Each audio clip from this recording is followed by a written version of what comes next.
Ever since Vars 1 took off back in 2021, a recurring joke on this channel was my immense hatred for Yone, which in fairness isn't a very unpopular opinion to have on the champion. Countless players from Bronze to Challenger have something to say about this guy, and seldom is it ever positive. He's a character who in the eyes of many is a prime example of the 200 years meme. I myself have made countless videos either specifically on him or mentioning him, and while in each of them I usually complain about how broken he is, I haven't really made a formal video detailing exactly why people harbor such a negative sentiment towards Yone.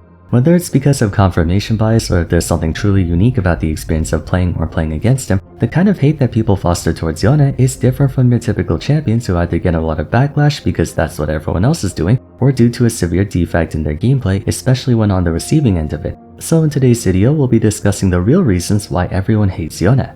Okay, since we're going to be roasting the hell out of Yone, let's make sure everyone has something to eat first. As your favorite lunch break YouTuber, I need to hook you up with some of the good stuff, and my friends over at Factor are here once again to sponsor my channel. As you know, Factor 75 is a household brand on this channel, but for my new viewers out there, it's a meal prep service that delivers hand-cooked meals right to your door. At any point in time, they have a weekly menu of 35 options that cover a wide range of dietary habits: keto, vegetarian, vegan, high protein, low calorie, the whole 9 yards, plus up to 60 add-ons. You can do things like snacks, beverages, and smoothies. Factor's meals are significantly higher in quality than the random microwave dinners you find at grocery stores, but you can prep them all the same. Just 2 minutes and they're ready to eat. I'm sure for many people, myself included, springtime is cutting season to prepare for the summer, so if you're looking to control your calories and portions, this is the best way to do it. You could set your plan to give you anywhere between 4 to 18 meals per week, along with pausing or rescheduling your deliveries whenever. Definitely recommend Factor. I've had their meals myself, and so have the rest of my family apparently, so be sure to use my code VARSMAY50 to get 50% off your first box along with 20% off your next month's order.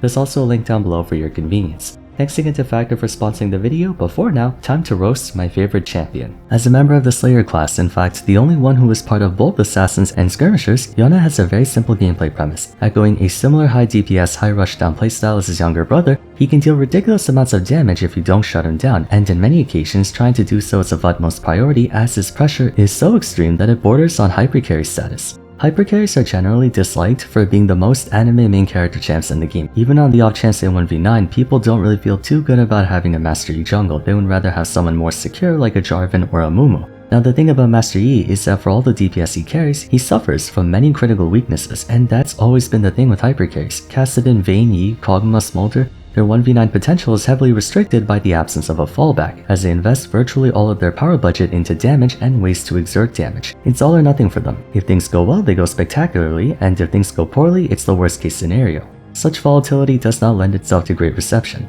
Fluctuating between steamrolling games and being more useless than a cannon minion would in theory level out, but considering negativity bias, players tend to remember the bad more than the good. This sheer inconsistency is what makes hypercarries ironically bad at carrying games, because the conditions you have to meet for them to get to their maximum strength is in many cases untenable. Worse yet is that for the most part they can only play that role. By that logic, if an inconsistent archetype had a consistent champion, then they should be better received, right?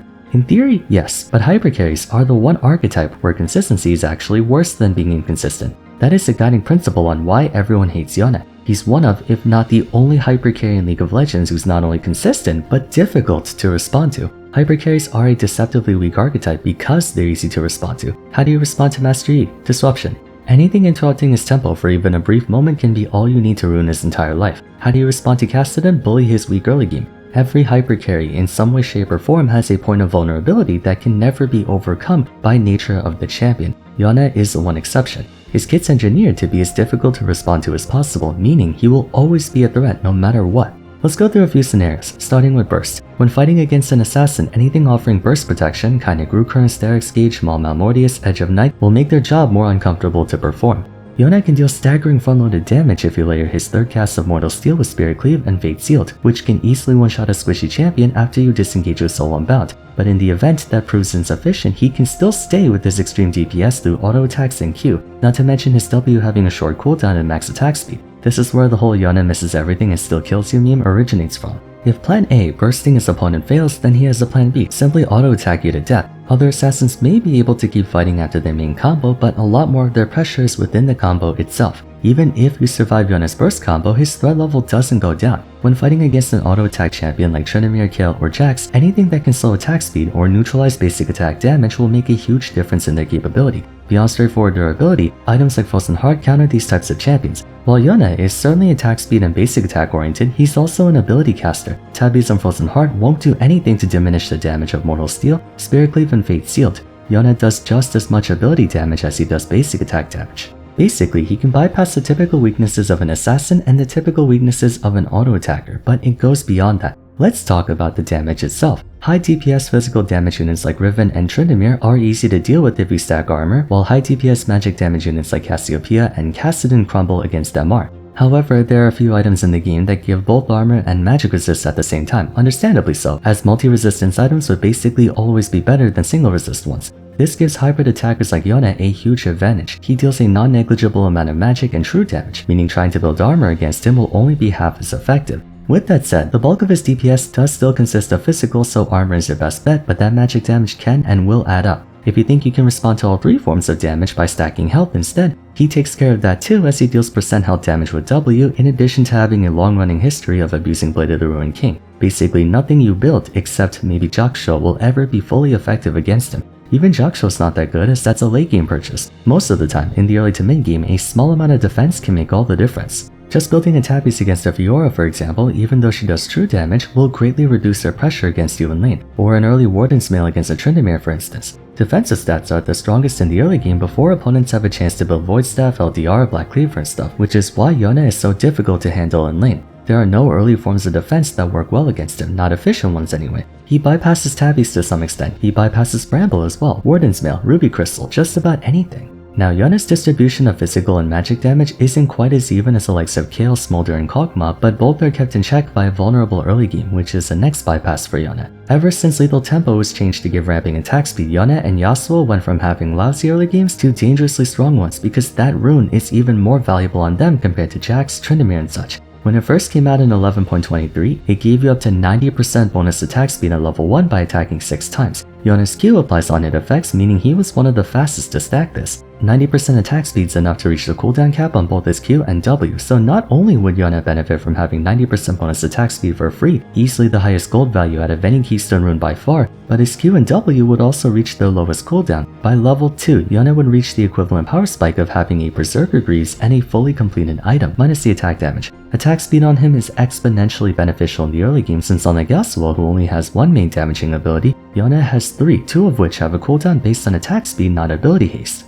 It wouldn't be an exaggeration to say that Yone was more than half responsible for Lethal Tempo getting nerfed on melee champions as many times as it did. As of 14.4, it only gives 30% to level 1, but any amount of free attack speed on Yone is exponentially more beneficial for him than anyone else in the game, as it increases not just DPS, but also its wave clear, crowd control capability through Q, and survivability through W. All that's to say, Yone's early game is not that bad. It's not fantastic, mind you, he'll still get myrtleized by anyone with a strong laning phase like Renekton or Pantheon, but even against losing matchups, Yone can hold his own and still get stuff done, whether in lane or during fights. A level 3 Yone is nowhere near as helpless as a level 3 Kassadin, Smolder, or Kayle. You can't even bully him that hard in laning phase if the Yone knows what he's doing. His W shield is big enough to allow him to come out of most trades at minimal damage, and that same ability can be used for poke damage too. Moreover, he has, of course, Soul Unbound, a low commitment way to get very strong trades in. Scaling wise, he's one of the few hyper carries who reaches quote-unquote full build with just 2 items, whatever combination they may be. With Bork and Shield Bow, he starts drain tanking and shredding you to pieces. Kraken Slayer and IE, his autos and Qs start doing 500 damage per hit. Back when Hullbreaker was a thing, he became the most powerful split pusher in the game. Whether he went crit on hit effects or bruiser, Yone's mid-game was insane. In contrast, Master Yi needs around 3+ items to start exploding people, same for Kayle, Smolder, Kassadin, Vayne, pretty much everyone. Power spiking one item faster meant you had less time to abuse him than other champions, if you could even abuse him at all. One more place of vulnerability for a hyper carry would be AoE pressure. Champions like Akshan, Fiora, and Jax may have serviceable early games in comparison to other hyperscalers, but no matter how strong they become, they can only ever damage one person at a time. So the idea is to play monkey in the middle with them by exploiting their need for target selection. If Fiora is trying to kill the enemy ADC, that leaves her open to getting free fired on by the mid laner and vice versa. Yone can bypass this problem as well. All of his abilities deal AoE damage and have pretty generous coverage at that. Q3's a big AoE, W's a humongous AoE that gets stronger when used against multiple enemies, and Fate Seal not only has a massive area, but upon contact it corrals all targets neatly behind him so he can easily follow up with a Q to hit all of them. Yone is an Assassin Skirmisher hybrid, two classes known more for their single target pressure who can teamfight stronger than even mages or AD carries in the right conditions.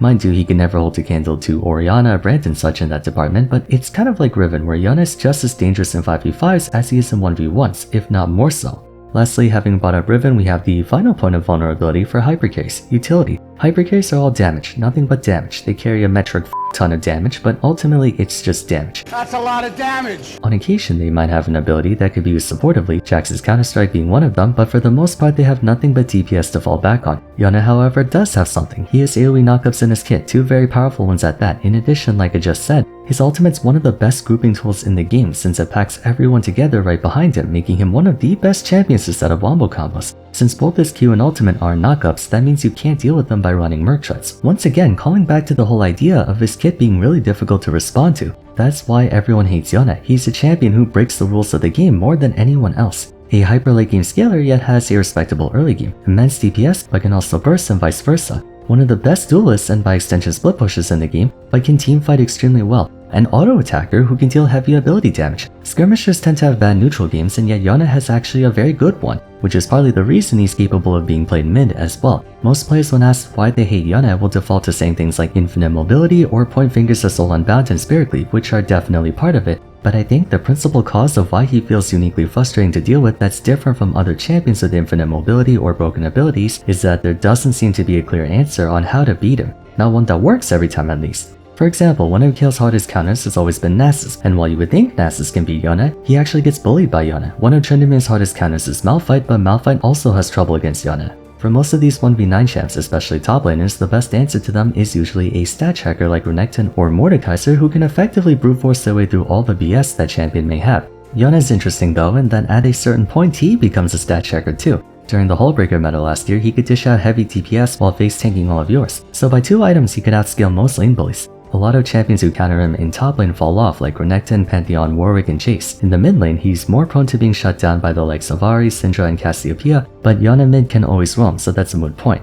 That's what it boils down to. You can never fully shut him down. You always have to respect him even if he's 0-10. If you see an 0-10 Kale, you can rest easy that she won't be a problem, but you can never count out a Yone. He's a lot like the 4 horsewomen in that sense. You always have to respect them, which can be exhausting and frustrating. Anecdotally, I had many games where I shut down the enemy Yone and then rotated to get stuff done with my team, only suddenly be unable to match him in lane because he power spikes harder than most other champs. Also, this is kind of a nitpick, but one last reason why I think he carries such a negative reputation is that Riot appears to show blatant favoritism towards him. He has very rarely, if ever, gotten nerfed. Anytime something related to Yone gets nerfed, like lethal tempo or crit items, he gets a compensation buff. I remember when his W shield got changed last year from 60 to 80 to 40 to 90, and then called it a nerf even though it gives more shield at higher levels and the base shield at level 1 was still higher than it was in Season 13. It is very obvious they're trying to not outright nerf the guy, meanwhile God forbid Yorick or Dr. Mundo has a positive win rate in Diamond Plus for one single patch. All champions have a combination of strengths, like even the hyper carries I compared Yone to earlier, but they're all missing something vital.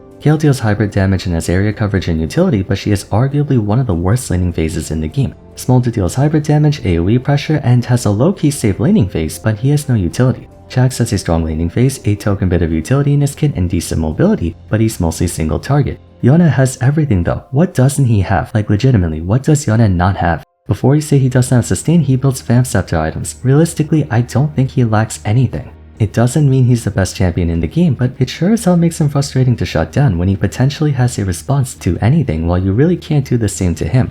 But yeah, that's altogether why Yone is so widely hated. Even though statistically he stays below a 50% win rate, it's that feeling of him not having a definitive weakness and never truly being down for the count that makes him stand out over other champions. The combination of abilities in his repertoire and the implications behind them result in a champion who theoretically has no weakness. In practice, he has quite a bit, many of which having to do with execution in that he's surprisingly difficult to play effectively. But it's no mystery why so many challenger top and mid laners play Yone. Okay, that wraps up my video on why everyone hates Yone. It's surprising that I've been making League videos for almost 4 years and never made a true dedicated video on what about Yone makes him so hated. I made videos on why he's overloaded or joke videos about how much I hate him, but never a proper serious discussion. And don't worry, this won't be the last time either. For as long as I live, I will continue to bash the guy. Anyways, if you guys enjoyed the video, it would be great if you could leave a like and subscribe. Don't forget to follow my Twitter at Vars, join my Discord server, and check out my episodes on Tom Kench and Shaco if you haven't yet. But till next time, thanks so much for watching, and I look forward to seeing you again soon. Take care.